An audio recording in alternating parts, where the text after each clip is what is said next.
안녕하십니까. 우리 구약성서에 오신 여러분들을 환영합니다. 오늘은 21번째 21강 구약성서의 이제 현대 본문들에 대해서 한번 살펴보도록 할게요. 우리가 고대 역본들을 봤고, 지난번에 현대 본문 중에 하나인 영어 역본을 봤고, 그 이외에 현대어로 다른 어로 쓰여진 이제 역본들이 뭐가 있는지 간단하게 한번 살펴보는 시간을 갖도록 하겠습니다.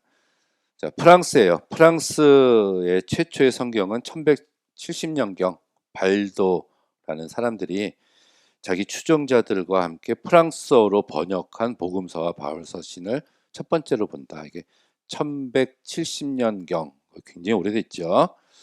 처음으로 프랑스어 신구약 성서의 완역은 파리 대학에서 출판한 라틴어 성서를 기반으로 둔 13세기 경쯤에 완성된 것 같다. 그럼 이때만 하더라도 영어랑 프랑스어는 거의 대등하게 쓰였다라는 얘기예요.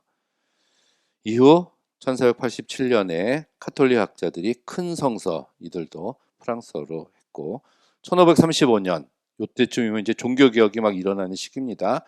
이때 올리베땅이라는 사람이 성서를 번역했고 개정해서 1546년 판을 냈는데 칼빈이 서문을 썼다. 왜 칼빈이 썼냐?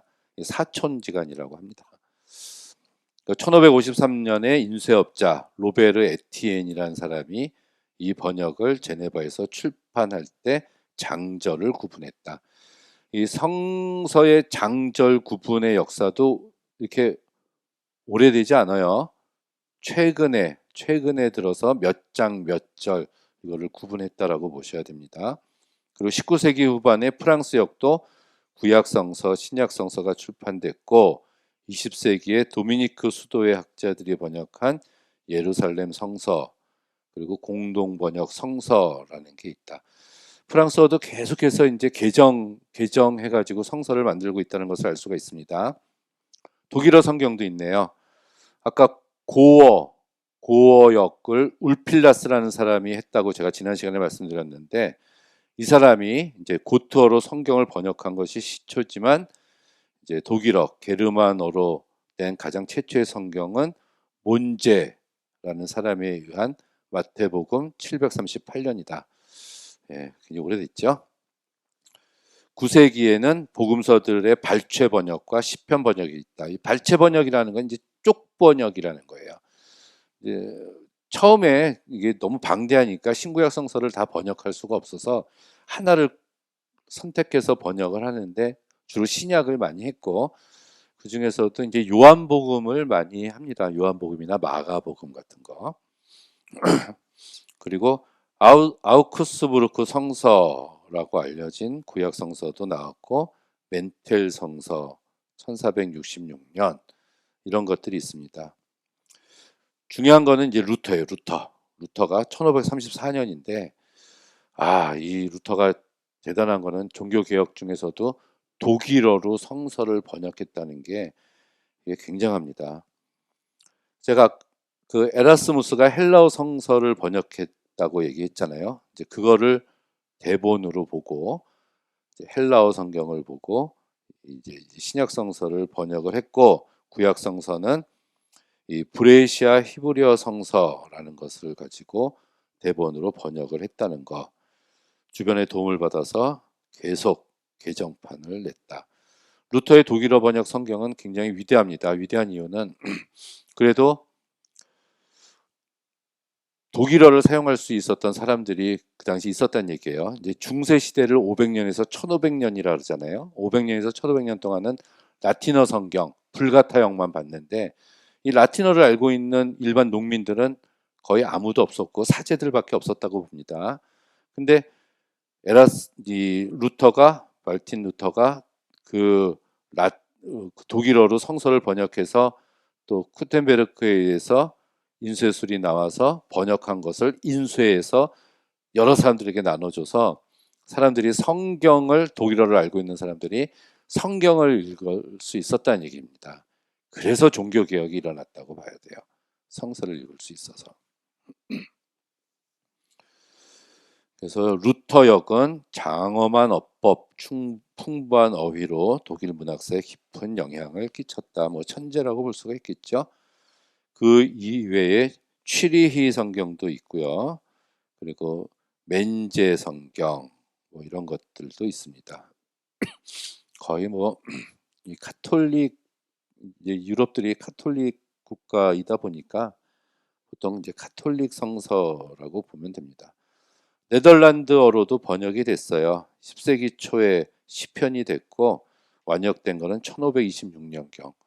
네덜란드 같은 경우도 종교 개혁이 일어났을 때 암스테르담이 이 종교의 자유가 허용된 유럽에서 몇 안 되는 장소여서 이 암스테르담, 네덜란드, 홀란드 암스테르담에 수많은 이 개신교인들이 모였습니다. 그래서 이런 성서 번역 같은 것도 활발했을 것이라고 보여지고요.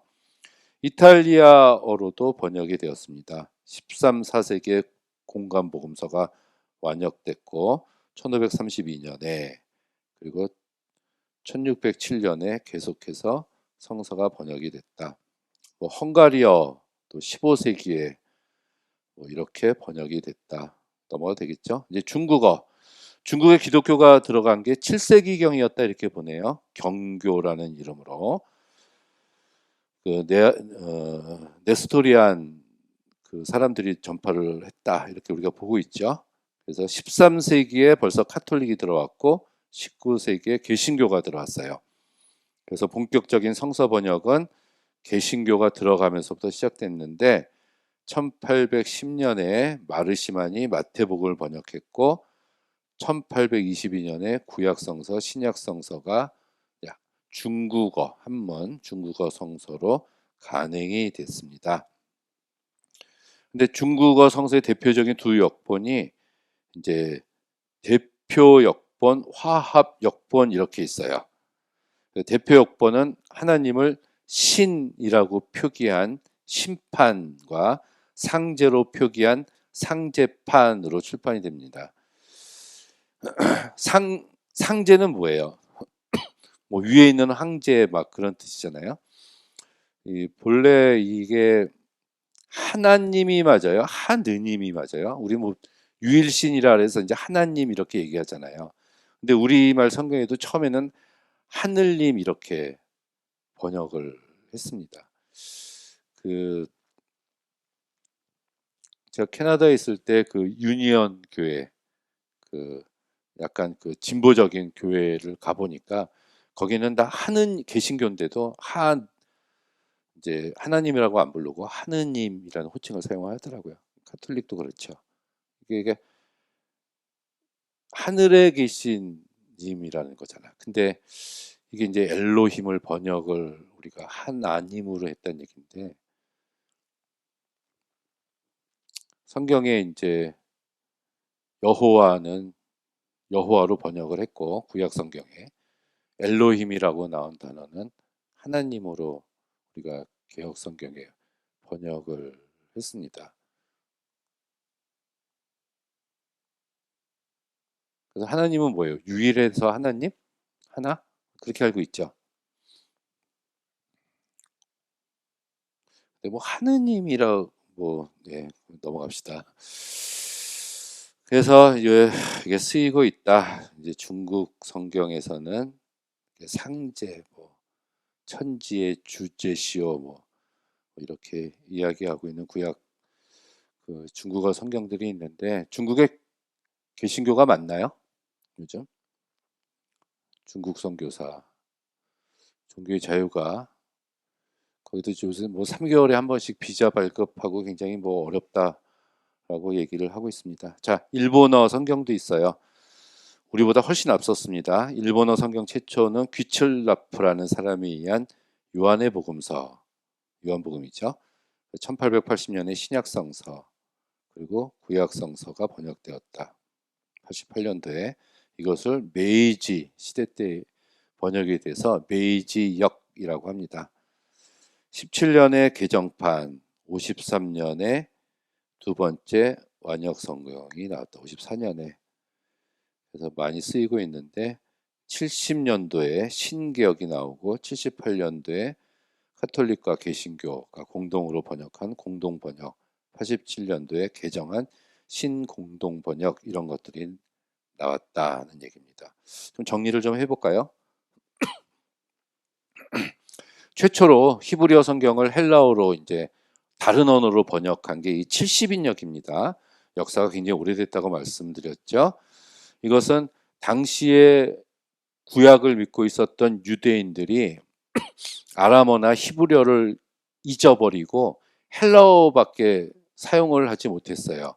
그래서 헬라어를 말하는 유대인들에게 그들이 말로 된 성경이 없었기 때문에 번역이 됐다 이렇게 봐야 됩니다. 물론 뭐 프톨레미 왕이 뭐 도서관을 짓고 책을 넣으려고 했다고도 하지만, 그래서 유대인들이 자기들의 관습 신앙은 버리지 않았지만 언어가 헬라어로 이렇게 바뀌어져서 사용을 하고 있었거든요.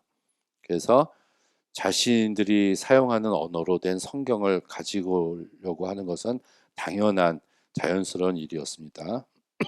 그래서 히브리 성서가 70역으로 번역됐고 또 그다음 로마 시대여서 라틴어로 번역이 되었는데, 라틴역이 70인역을 가지고 번역이 됐다면은 이중 번역이 됐다는 거. 그래서 이 불가타, 라틴어로 번역된 불가타 이중 번역이 퍼져나가면서 다른 언어로 번역됐어요. 그래서 70인역에 그걸 보고 참고한 옛 라틴어역이 영어, 독일어, 이탈리아어, 뭐 카탈로니아, 체코, 프랑스 이런 거에 대본으로, 그러니까 이들이 이것을 보고 이제 자기의 언어로 번역을 하게 됐다 그런 얘기죠. 그런데 또 수세기 지나면서 이게 한번 번역된 것을 다시 개정을 해야 되는 필요성이 대두가 되었습니다. 왜냐하면은 신앙 전통이 다른 이들, 유대인들과 로마 카톨릭, 이들도 다 구약 성서는 보잖아요.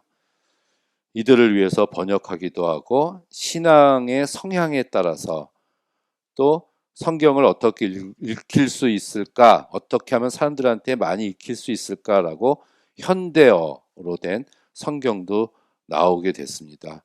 그래서 특정한 계층을 위한 성경이 출판되기도 했어요. 예를 들어서 목회자 여성들을 위해서, 학생들을 위해서, 유생인종들을 위한 역본들도 나오게 됐다는 거. 이렇게 성서 본문을 사용하지만 다양한 사회계층의 선호하는 특성을 따라서 여러 가지 번역본들이 생기게 됐다는 얘기입니다. 앞으로도 계속될 것 같아요. 아까 말씀드렸듯이 이러한 작업들이 앞으로도 계속돼서 새로운 성서들이 나올 여지는 있다고 보여져요. 저희 집에도 성경책이 이제 굉장히 많습니다. 그래서 예전에는 또 그 주석이 붙은 게 그 유행이었죠. 최초가 톰슨 성경, 기억하세요? 톰슨 성경. 그 다음에 오픈 성경, 뭐 아가페 성경 해가지고 밑에 해설도 붙고 이렇게 단어 풀이도 해주는 이런 성경들도 이제 많이 등장을 했는데, 이처럼 이렇게 다양한 여러 가지 성서들이 우리 주위에 있다는 것들을 살펴볼 수 있는 시간이 되었던 것 같습니다. 근데 문제는 우리가 많은 언어를 할 수 있는 능력이 안 된다는 게 문제예요. 내가 히브리어도 하고 헬라어도 하고 영어도 잘하고 중국어도 하고 그럼 좋겠죠. 근데 모든 사람들이 그러한 능력을 갖추지 못했잖아요. 그래서 이 번역자의 역할이 굉장히 중요합니다. 그 번역자의 실력도 굉장히 중요하고 또 그 사람이 가지고 있는 신학도 굉장히 중요해요. 제대로 된 신학, 문학적인 소양, 글 쓰는 재능들, 이런 것들, 탁월한 언어 감각, 또 역사나 이런 것에 대한 것들도 잘 알아야 되는 이런 번역자들이 있어야 우리 같이 많은 언어를 못하는 사람들이 그들의 도움을 받아서 성서를 읽을 수가 있습니다. 됐나요? 네, 오늘 여기까지 하도록 하겠습니다. 감사합니다.